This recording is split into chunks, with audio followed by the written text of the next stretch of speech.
Padre,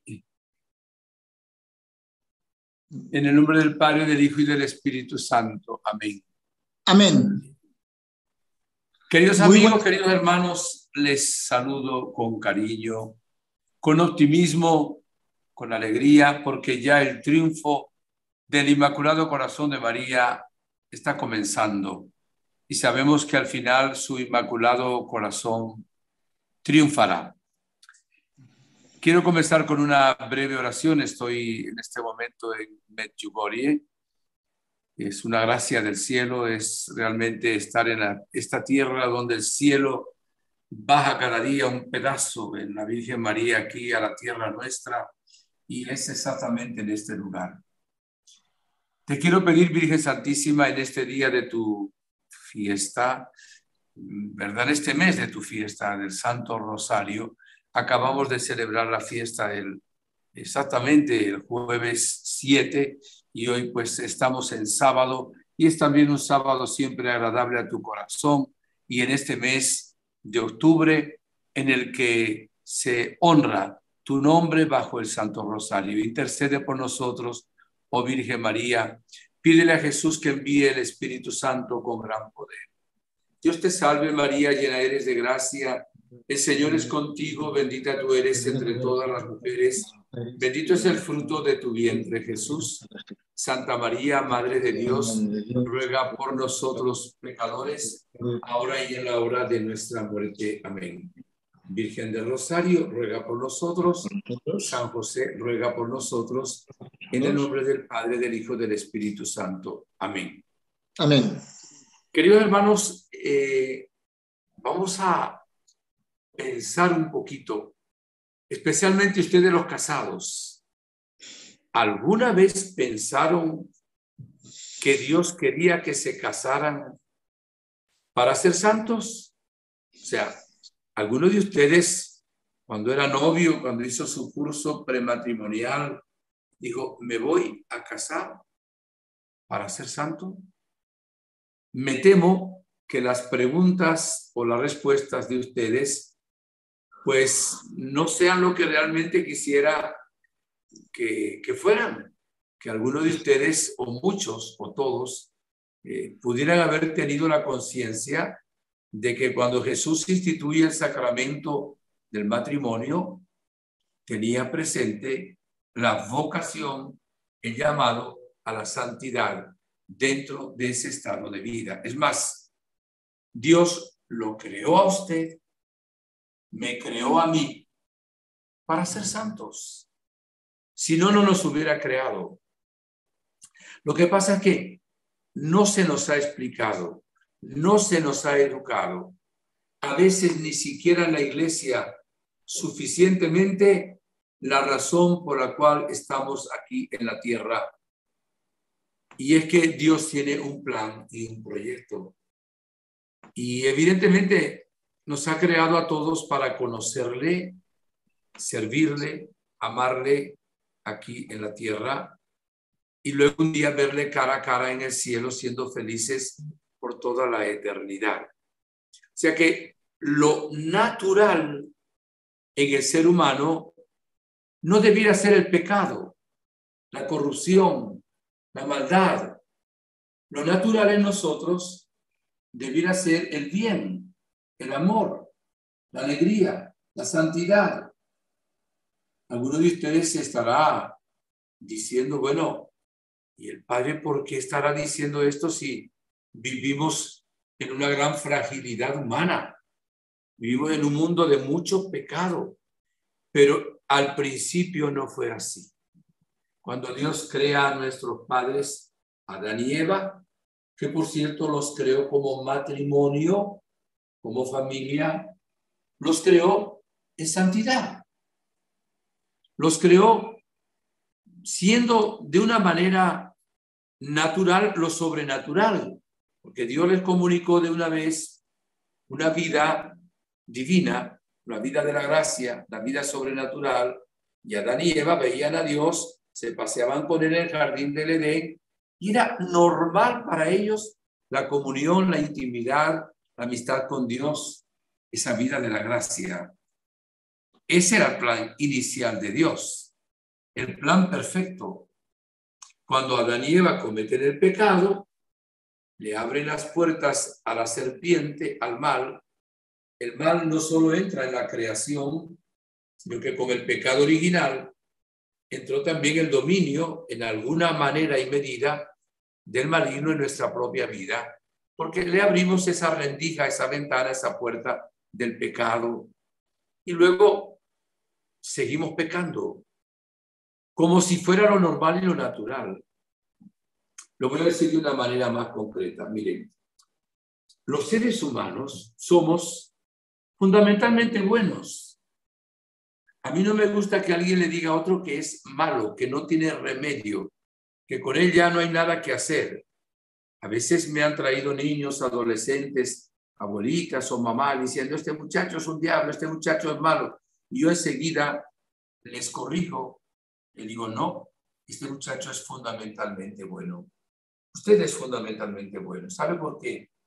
Porque Dios no hace nada malo.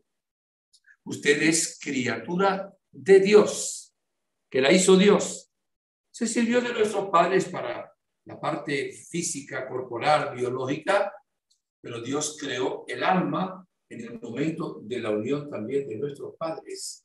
Y desde toda la eternidad, Dios nos amó, de tal manera que nadie viene a este mundo sin ser amado por Dios. Puede ser que el papá no lo amara, que la mamá tampoco, que fue fruto de una violación, fruto solo de un instinto, de una pasión, de una noche de copa, como dicen algunos, y que de pronto hasta se pensó en abortar a ese hijo.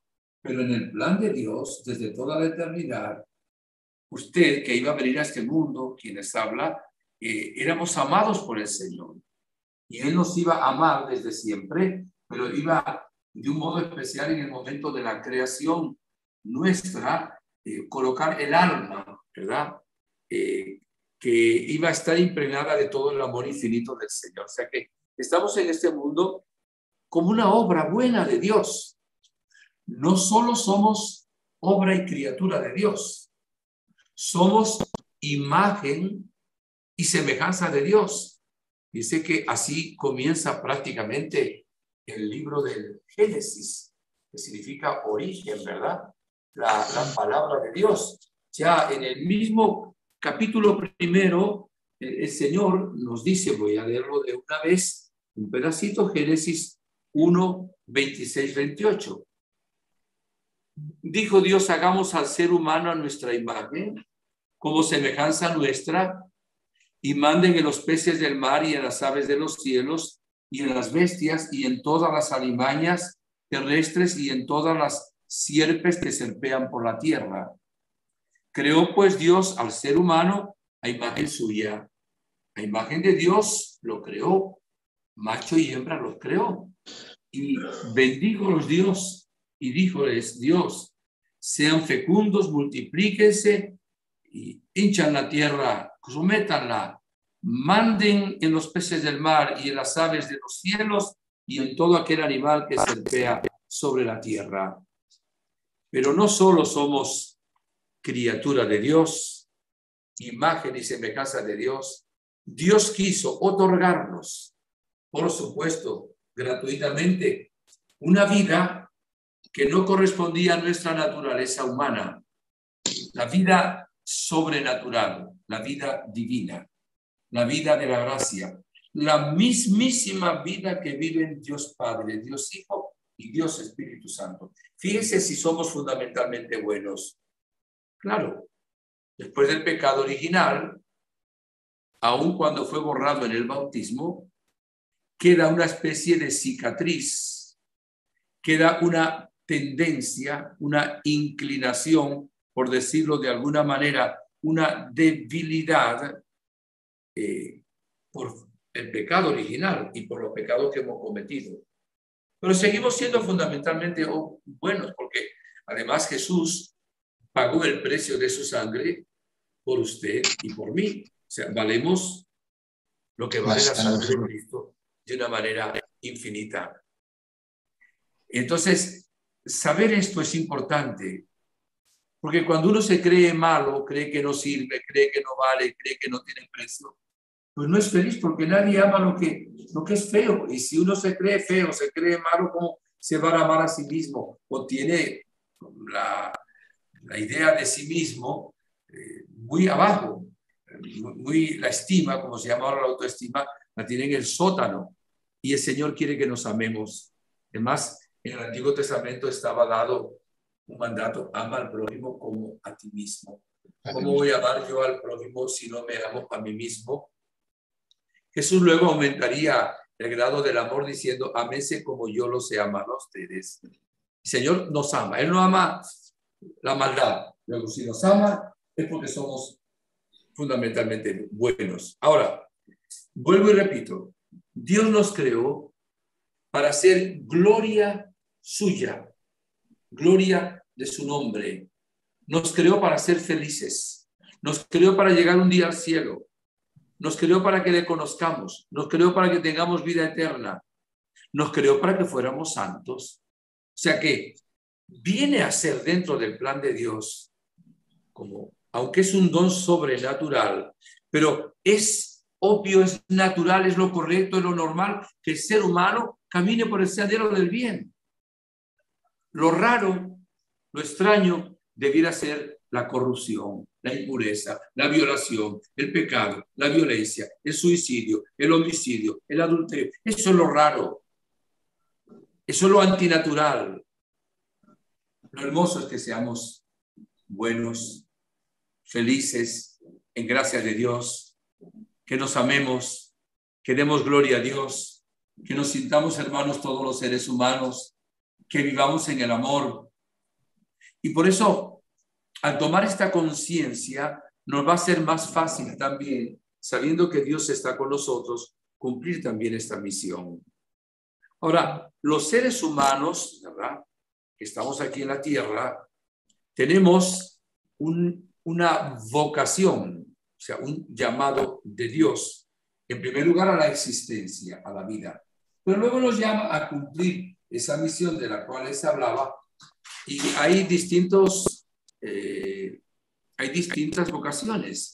Una es la vocación a la vida religiosa, una es la vocación a la soltería, una es la vocación al matrimonio, una es la vocación al sacerdocio. Y estamos escogiendo hoy el camino del sacerdocio exactamente. No, estamos escogiendo en esta conferencia el camino de la vida matrimonial, o sea, del matrimonio. Y el Señor quiere que todos los esposos en este mundo lleguen a recibir el sacramento del matrimonio. El matrimonio es algo natural que Dios creó, pero Jesucristo luego elevó el mero matrimonio que puede tener cualquier persona de cualquier religión al sacramento, para casarse Él con los esposos, de tal manera que en el sacramento del matrimonio no se casan dos, se casan tres. Se casa el esposo, la esposa y Jesucristo. Y evidentemente los tres son uno solo. Falla la matemática. En matemática 2 más 1 son 3. En el matrimonio 2 más 1 son 1. Un solo corazón, un solo espíritu, una sola carne. Y el Señor nos comunica ahí no solo la gracia divina que se nos da en el bautismo, en el sacramento también de la penitencia, se da una gracia especial a los esposos para que sean santos. Qué pocos esposos conocen que esta gracia se la regala el Señor y que tienen que pedirla, tienen que solicitarla. Quizá no se les explicó cuando se iban a casar, pero realmente es un llamado a la santidad. Cada uno tiene en su vocación luego otros llamados de Dios. A uno lo llama Dios a ser médicos, a otro lo llama Dios a ser ingenieros, a otro lo llama Dios a ser educadores, a otro lo llama Dios a ser obreros, a ser secretarias, secretarios. También en cada uno de esos estados podemos nosotros caminar en santidad. Si no entendemos esto, no habremos comprendido tampoco el sentido del matrimonio. Acuérdense, Dios los creó a su imagen y semejanza. Varón y mujer los creó. ¿Y cómo es Dios? Dios es santidad, el santo de Israel, decían en el Antiguo Testamento. Es santidad. Dios es familia, la familia trinitaria. Dios es creador. De ahí que en el matrimonio, como somos imagen de Dios, como ustedes los casados son imagen de Dios, entonces hay que vivir en santidad, hay que formar familia y Dios creador, hay que procrear hijos también, no solo para la tierra, sino para que un día lleguen al cielo. ¿Qué misión tan excelsa ha dado el Señor? Por eso el matrimonio en el plan de Dios es algo muy serio, es algo para toda la vida, es algo que Dios bendice. Decía el Papa que lo más parecido que hay a Dios es una familia que funcione, una familia que esté unida, una familia que se ame, una familia que viva en santidad. A nosotros se nos enseña lo contrario aquí. En el mundo de hoy se nos enseña que el mal es bueno y que el bueno es malo. Tentación del maligno. Y hay pues una serie de tontos útiles o gente ignorante que evidentemente son útiles al maligno porque no conocen la verdad que nos hace libres, que así dice la palabra de Dios, sino que son esclavos del pecado y a través del pecado son esclavos del mal, del maligno. Hago una pregunta, aunque usted tal vez no pensó cuando era novio, se iba a casar, me voy a casar para ser santo en este estado de vida. Piénselo hoy. ¿Por qué no comienzo desde hoy a vivir en santidad mi vida matrimonial? ¿Cómo hacerlo? Conectándome con Dios. ¿Cómo hacerlo? Amando a la esposa, al esposo, a los hijos, haciendo luego acopio de los medios que Dios nos da para la santidad, que es la lectura de la palabra de Dios, es la oración, son los sacramentos, ¿verdad? También es el amor a la cruz, en fin, es el amor a la Santísima Virgen María, la intercesión de San José, para que podamos realmente ser santos. Miren, en el Antiguo Testamento ya decía la palabra de Dios que Dios es santo. Voy en este momento a leerles por un momento Isaías 6:1-3. Es una visión que tiene el profeta Isaías, está en el capítulo 6, repito, versículo 1-3. El año de la muerte del rey Osías, vi al Señor sentado en un trono excelso y elevado, y sus alas llegaban al templo. Unos serafines se mantenían erguidos por encima de él. Cada uno tenía 6 alas. Con un par se cubrían la faz, con otro par se cubrían los pies, y con el otro par aleteaban, y se gritaban el uno al otro: Santo, santo, santo, Yahvé, Señor, llena está toda la tierra de su gloria. ¿Qué proclamaban estos ángeles? Santo, santo, santo. En el arameo no tienen el superlativo que tenemos nosotros, santísimo, ¿no? Entonces usaban la palabra 3 veces, santo, santo, santo. Es lo mismo que decir es santísimo, es superlativo. Y así es presentado Dios al profeta Isaías. Cuando Moisés está cuidando las ovejas de su suegro Jetro en el desierto, nos lo dice el libro del Éxodo, capítulo 3, versículo del 1 al 6. Moisés ve un fenómeno que le llama mucho la atención. Ve una zarza ardiendo. Pues digamos que la zarza es un pequeño arbusto, una especie de zarzamora. Él ve que arde y no se consume. Voy a proclamarlo. Moisés era pastor del rebaño de Jetro, su suegro, sacerdote de Madián. Una vez llevó las ovejas más allá del desierto y llegó hasta Horeb, la montaña de Dios. El ángel de Yahvé se le apareció en forma de llama de fuego en medio de una zarza. Vio que la zarza estaba ardiendo, pero que la zarza no se consumía. Dijo pues Moisés: voy a acercarme para ver este extraño caso. ¿Por qué no se consume la zarza? Cuando vio Yahvé que Moisés se acercaba para mirar, le llamó de medio de la zarza diciendo, Moisés, Moisés. Él respondió, aquí estoy. Le dijo, no te acerques aquí. Quita las sandalias de tus pies, porque el lugar en que estás es tierra sagrada. Es palabra de Dios. Aquí se le revela a Dios también a Moisés, diciendo quítate las sandalias, que las sandalias es un símbolo, con las sandalias, con el calzado, pisamos el polvo, la basura, en fin, la suciedad. Entonces decirle quítate las sandalias, es decir, quítate la impureza, quítate el pecado. Esta es una canción muy hermosa que dice así, allá en el monte Oreb, la zarza ardía, Moisés oyó una voz que le decía, allá en el monte Oreb, la zarza ardía, Moisés oyó una voz que le decía, quita, quita, quita las sandalias de tus pies, que el lugar que pisas santo es. Quita, quita, quita las sandalias de tus pies, que el lugar que pisas santo es. Tu matrimonio es como una zarza ardiendo. El amor del matrimonio no se debe consumir. Y el Señor te dice, quita las sandalias de tus pies. El matrimonio es santo. Ese es mi plan. Serás feliz si realmente quieres que el matrimonio tuyo sea santo. Acuérdate que yo soy tu Dios. Déjame ser Dios. Yo te creé, te he creado y te sostengo. Además, yo fui el que instituí el matrimonio. Sé para qué es el matrimonio.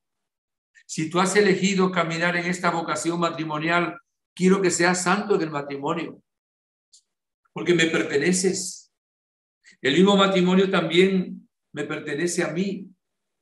Y saben, hermanos, cuál es el problema, o uno de los problemas que tenemos nosotros, los seres humanos, que no hemos entendido para qué hemos sido creados. No lo hemos entendido. Pensamos que Dios es un sirviente nuestro y que nosotros hacemos lo que nos parece, que acudimos en la oración para decirle a Dios lo que tiene que hacer. Y en verdad no lo dejamos ser Dios. Dios es el que debe mandar. Hay un salmo, el Salmo 46, que dice en el versículo, disculpen, lo bendigo, que estoy en un lugar que no hay mucha claridad, en el 11, ríndanse, reconozcan que yo soy Dios. Y quiero leerles un pedacito de la carta a los Romanos, capítulo 14, versículos 7 al 8. Dice así la palabra de Dios. Por cierto, es muy hermoso, porque ninguno de nosotros vive para sí mismo, como tampoco muere para sí mismo. Si vivimos, vivimos para el Señor, y si morimos, morimos para el Señor. En la vida y en la muerte somos del Señor. Palabra de Dios, te alabamos, Señor. O sea que cuando Dios le creó a usted, me creó a mí, nos creó para Él. Nuestro ego, nuestro yo no debe ocupar el primer lugar. Vivimos para conocer a Dios, para dejarnos amar por Él, para servirle, para amarle en esta vida. Pero hemos sido creados para vivir para Él, para hacer su voluntad. Dios coloca unas leyes dentro del matrimonio. El amor, la fidelidad, no el divorcio, no el adulterio, no la fornicación, no la corrupción, no los tríos, no las circunstancias que se vive ahora, queridos hermanos, de impureza, de pornografía, de situaciones de promiscuidad, donde el ser humano no reconoce a su creador. El ser humano no reconoce a Dios.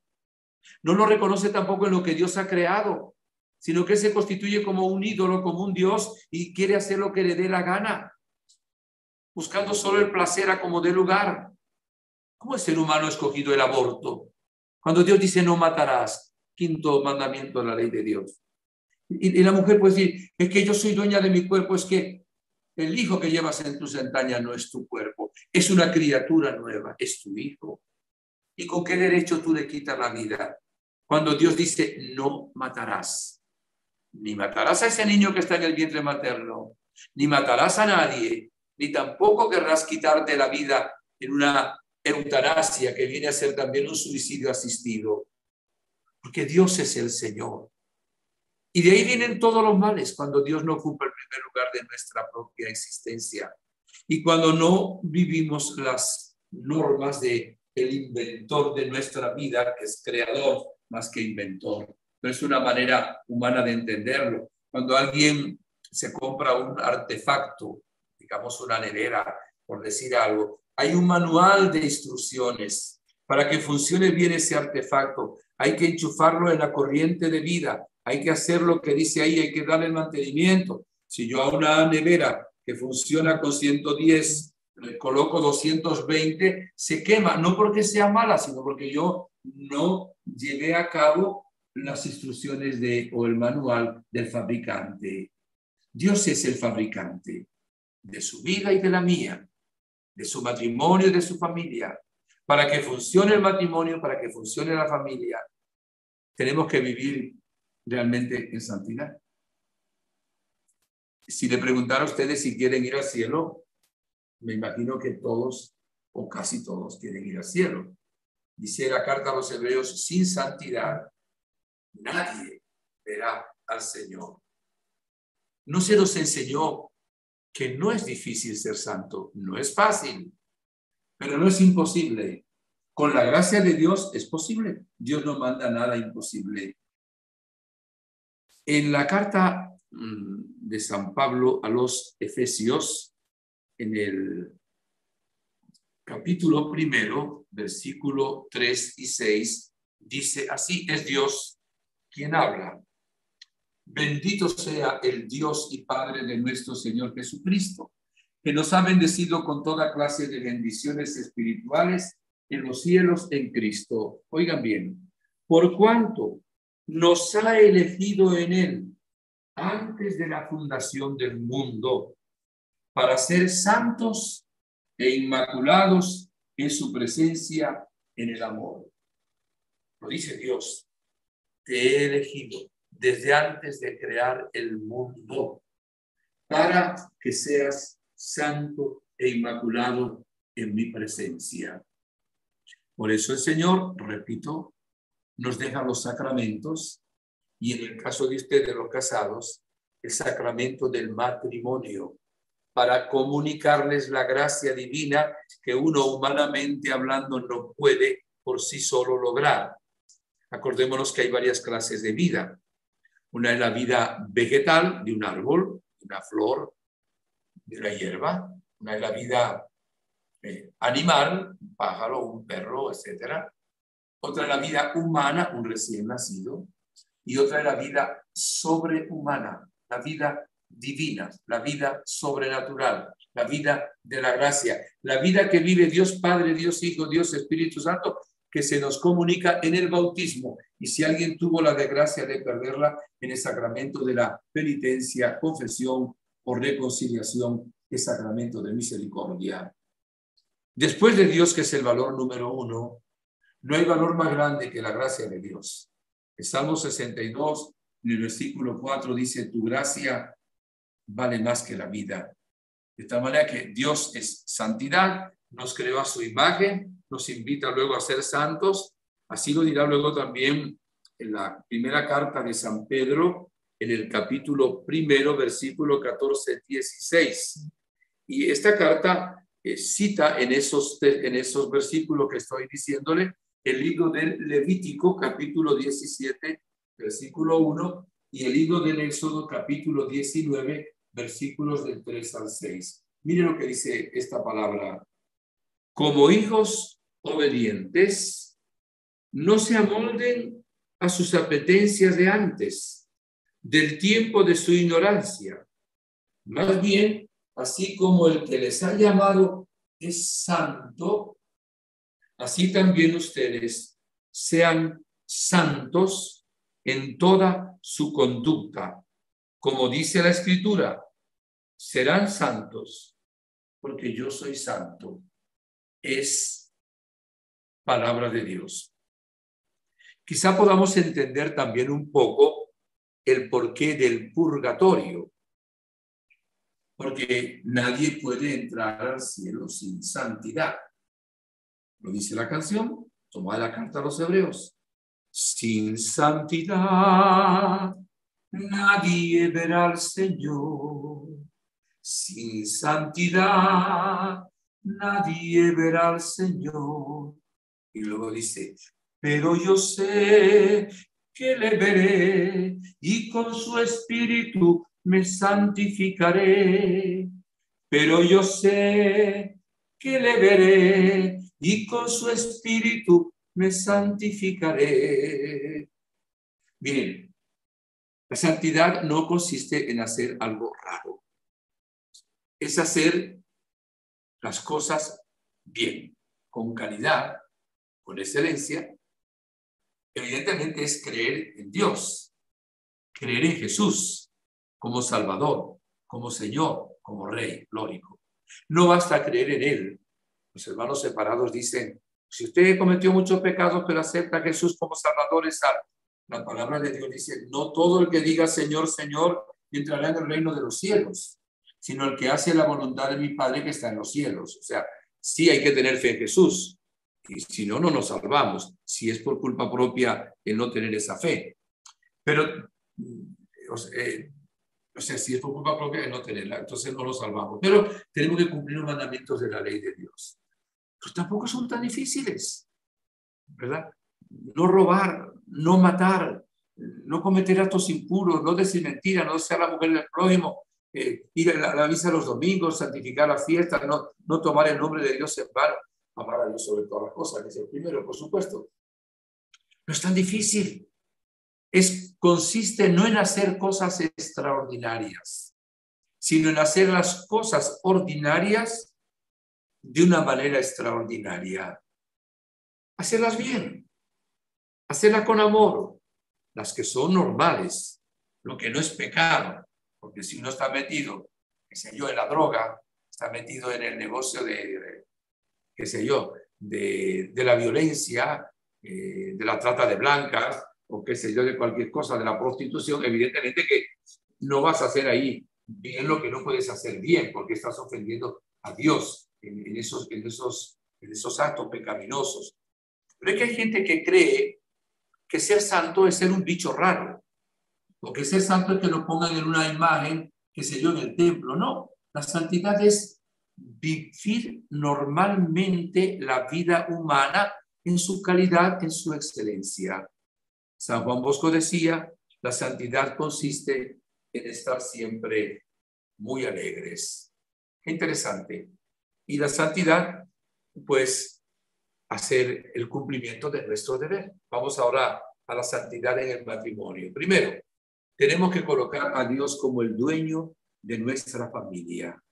Saber que nuestra familia le pertenece a Él. Y el que es padre y esposo debe ser el rostro amoroso, visible de Dios Padre en el hogar, sobre todo para sus hijos. Y como pastor de su familia, debe guiar a la esposa y a los hijos también por el camino del bien. Y pues evidentemente enseñarles a orar con ellos, ir a misa los domingos, ¿verdad? Es fundamental.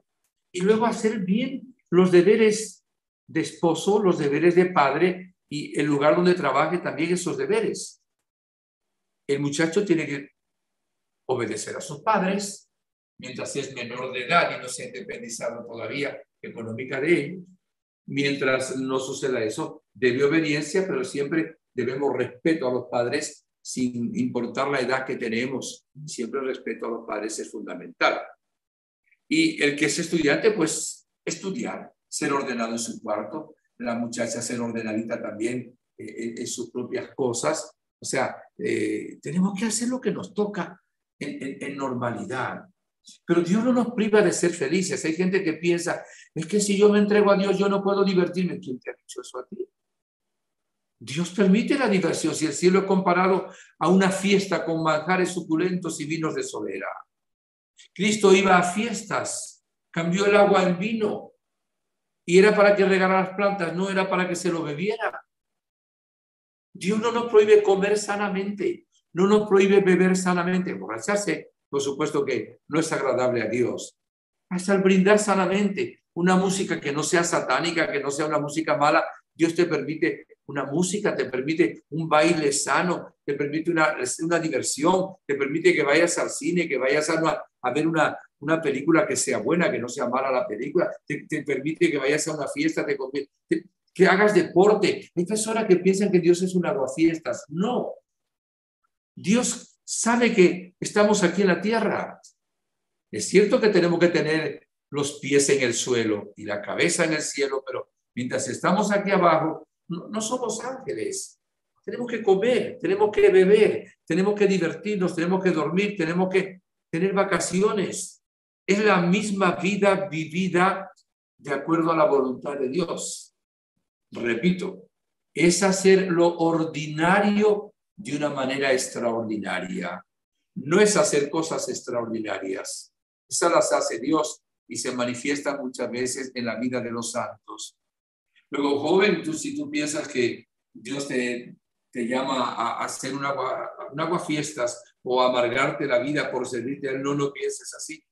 No hay persona más alegre que un santo. Un santo es una persona feliz. Cristo estaba lleno de alegría. La Virgen es causa de nuestra alegría. Decía lo de Don Bosco, que la santidad consiste en estar siempre muy alegre. Y luego los esposos deben amarse. Amarse primero con el pensamiento, no juzgarse, no condenarse. Luego con la palabra, con un buen trato, con cariño, dirigirse el uno al otro. Amarse también buscando el bien del otro.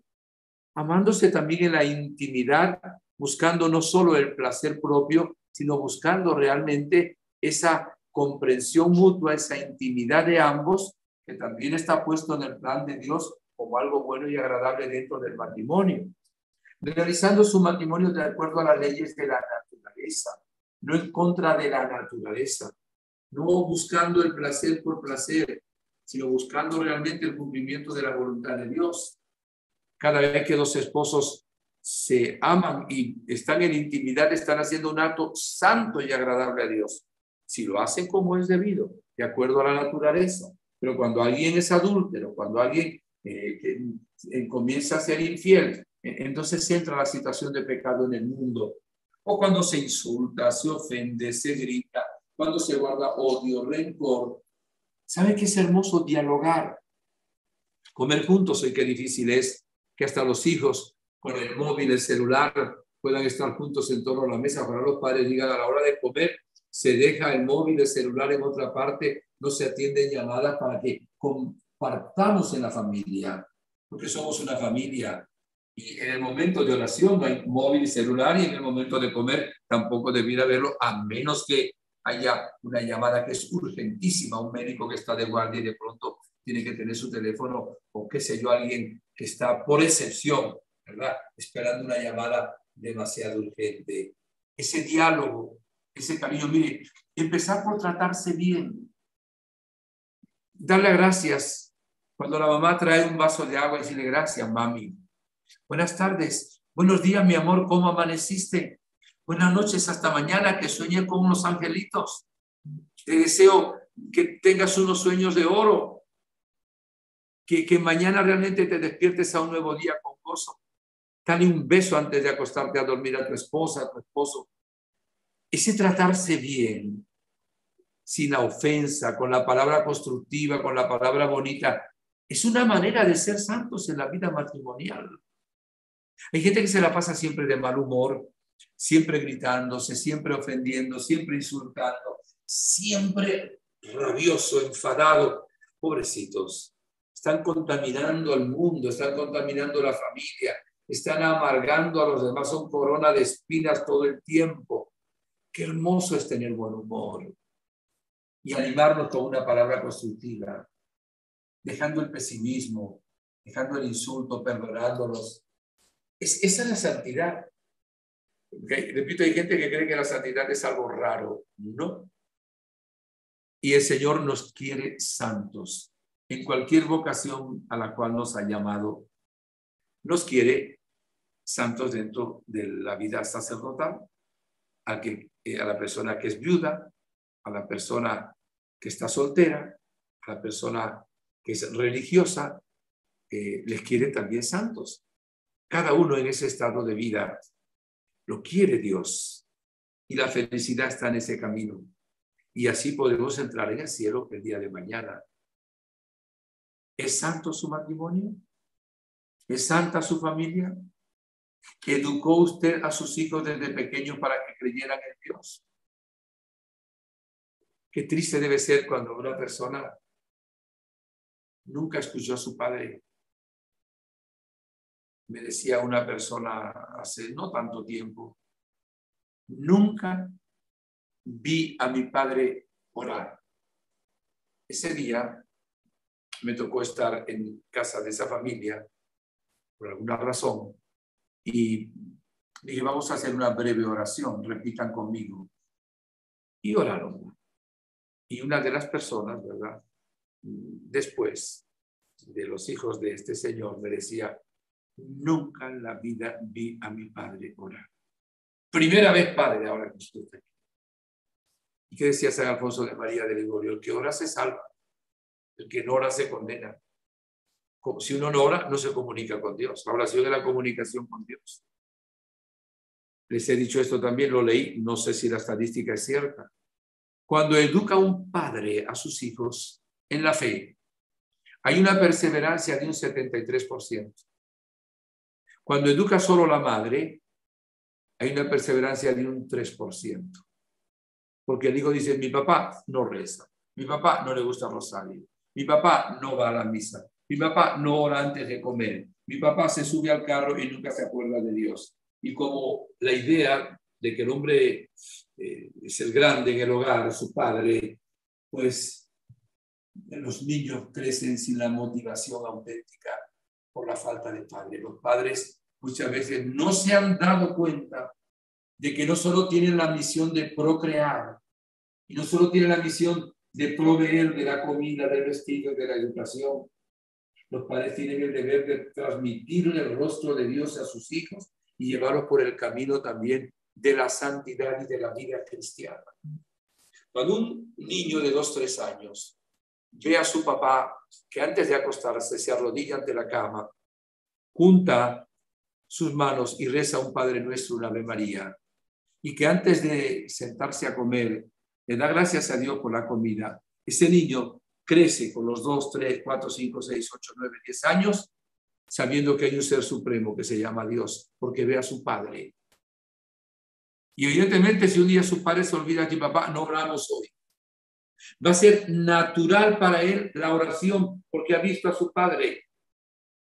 Y no es difícil hacer esa oración, que es una manera elemental para poder ser santos. La Virgen nos lo dice. Y luego la frecuencia también de los sacramentos, porque nos dan la gracia de Dios. Especialmente para los ya bautizados, el sacramento de la penitencia o confesión. La Virgen en Medjugorje nos invita a confesarnos por lo menos una vez al mes.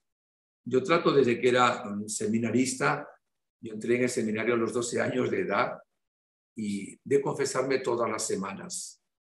¿Cómo ayuda eso? Qué hermoso, qué maravilloso. No siempre para ustedes será fácil así, porque conseguir a un sacerdote que confiese no es tampoco fácil. Pero hay comunidades religiosas, monasterios, conventos, que hay 5, 6, 7 sacerdotes y ahí pueden buscar al padre que quizá les ayude a confesarse cuando no está disponible su párroco o no hay padre en su parroquia, porque realmente ese sacramento tiene un poder muy grande para la santificación. Lo mismo la Eucaristía. Es Jesús quien llega a nosotros con su cuerpo, su sangre, su alma, su divinidad. Es realmente importante también esto. Luego la lectura de la palabra de Dios, que nos ayuda a transmitirnos el mensaje, la voz de Dios nuestro Padre. Cuando un matrimonio, aunque sea imperfecto, con dificultades, tiene a Dios en el primer lugar de su vida. Cumple el manual de instrucciones del fabricante. Se quieren, dialogan, se aman, no se insultan, oran juntos, comen juntos, se corrigen juntos. Qué hermosa es una familia así. Es un pedacito de cielo aquí en la tierra. Pero cuando en esa casa no está Dios, lo que hay es borrachera, pornografía, insultos. La casa es como un hotel donde se va a comer y a dormir, quizá a que nos laven la ropa, pero no mete uno el hombro para ayudar y colaborar. Solo se le deja de pronto a una de las personas, casi siempre la madre, la esposa, y evidentemente nuestro hogar deja de ser hoguera, se convierte en algo frío, se convierte en algo que es como una especie de calvario de sufrir también en medio de él. Las estadísticas dicen que los muchachos que andan en la droga, muchos muchachos también incluso en la homosexualidad, por la figura errada de parte del padre o a veces de la madre, ¿verdad? Vienen también los muchachos delincuentes, etcétera. Viene la causa en el hogar, que no recibieron amor, que no recibieron disciplina, que no recibieron buen ejemplo de los padres y que no recibieron tampoco educación civil, religiosa, educación auténticamente cristiana. Que su hogar sea como la familia de Nazaret, con San José, la Virgen y el Niño Dios. Que sea un hogar feliz, puede ser. Haciendo esto que les digo, que es factible, su hogar va a ser un hogar feliz. Y van a llegar al cielo. Dichoso el hombre, ¿verdad?, que teme al Señor. Su esposa será como una vid fecunda en el secreto de su casa. Sus hijos como ramos de olivo, ¿verdad?, en torno a su mesa. Así dice la palabra de Dios. Yo doy gloria a Dios, ya mis padres fallecieron hace años, pero doy gloria a Dios por mis padres, por mi hermana, mi familia, porque siempre hubo el respeto a Dios, la misa dominical, los primeros viernes de cada mes, la confesión mensual. Mi papá era el sacristán de mi pueblo. Hoy mi hermana, todavía mi pueblo, es la que hace las celebraciones litúrgicas cuando no está el sacerdote para la liturgia, ministro extraordinario de la comunión. Así fue también un tío mío, así fue también mi abuelo. Desde los 5 años yo empecé a hacer monaguillo. Yo no tengo mérito ninguno en eso, pero lo aprendí, lo viví realmente de mi familia. Mi padre cantaba y cantaba cantos en religiosos, cantaba canciones de iglesia y se la pasaba cantando y alabando a Dios siempre. Yo aprendí eso y me la paso cantando. Yo subo solo por una escalera y voy cantándole al Señor. O entro en un ascensor, si voy solo también, me pongo también a cantarle al Señor. ¿Por qué? Porque lo aprendí de mi familia, lo aprendí de mis padres. El que va empezando, tenga todo en cuenta todo esto. Y los que ya han caminado mucho, busquen la conversión, busquen la oración. Y bueno, mire, estamos en el mes del Rosario. Recemos el Santo Rosario. La Virgen ha dicho que con el Rosario se vence al demonio. Con el Rosario no hay nada que no tenga solución. El Rosario en familia tiene un poder muy grande. Se reza en 15, 20 minutos. La Virgen no lo ha dado. La Iglesia cree en el Rosario. En los 4 últimos siglos, todos los papas han hablado del Rosario. León XIII hizo 12 encíclicas sobre el Rosario y 4 documentos más, llamado el Papa del Rosario. ¿Por qué? Porque realmente es una oración poderosa. Se medita los misterios de la vida de Jesús, nos apropiamos de la salvación. La Virgen nos lo ha dado como un arma poderosa. Alguien dijo que el que reza todos los días el rosario siempre tendrá lo necesario. La familia que reza unida permanecerá unida. Que la Virgen del Rosario, que es nuestro perpetuo socorro, bendiga a su familia. ¿Quiere que cambie tu familia? Deja los gritos, las ofensas, los insultos. Ama a los miembros de tu hogar y todos los días. Quizá alguno no quiera hacer. Rézalo con tu esposa, rézalo con tu marido, rézalo con los hijos que quieran. Yo te aseguro que en un tiempo determinado va a haber un cambio en la familia. No hay nadie que dé tanto por tan poco. La Virgen Santísima nos lo ha dado como algo milagroso, maravilloso. Incluso se pueden hacer milagros. Dios hace los milagros cuando rezamos el rosario porque la Virgen intercede por nosotros. Reza en familia. Cambiará tu vida, cambiará tu hogar. En lugar de gritar, en lugar de insultar, en lugar de querer cambiar a los demás, ámalos. Sí, cuando son menores de edad hay que disciplinarlos, siempre con amor, no para desahogar la propia ira, la propia rabia, porque la familia es muy bonita, es hermosa. Ahí vemos la primera mirada, recibimos el primer beso, la primera sonrisa, y de ahí aprendemos realmente a ser amados y amar. Bendigo sus familias. Que el Señor esté con ustedes. La bendición de Dios Todopoderoso, Padre y Espíritu Santo, descienda sobre ustedes y les acompañe siempre. Muchísimas gracias por su atención. De verdad que ha sido un verdadero placer para mí compartir en este sábado este tema hermoso. ¿Pensaste cuando te ibas a casar que te casabas para ser santo? Pues si no lo pensaste, piénsalo ahora. Hasta la próxima ocasión. No dejen de orar por los matrimonios, por las familias y por nosotros, los pastores, los sacerdotes. Amén. Amén. Muchas gracias, Padre Inocencio. Hoy tenemos al Padre en Medjugorje, tiene esta suerte, y además tenemos problemas con el retorno del sonido, por lo que no le podremos hacer preguntas, y simplemente agradecerle como siempre su sí a la Gospa, su sí al Centro de Medjugorje, su sí a Amor de Déu, su sí a estas enseñanzas, y como nos ha dicho el Padre Inocencio, pues seamos santos en las pequeñas cosas de nuestro día a día, de manera que podamos hacer extraordinario lo ordinario. No hay que hacer grandes cosas, sino las cosas sencillas, hacerlas bien. Muchas gracias a todos, gracias a todos los que nos han visto, y cualquier duda ya saben, a su disposición. Hasta pronto. Adiós, Padre. Chao, Dios les bendiga. Chao, hasta pronto. Y gracias por nosotros desde Medjugorje. Gracias, Padre.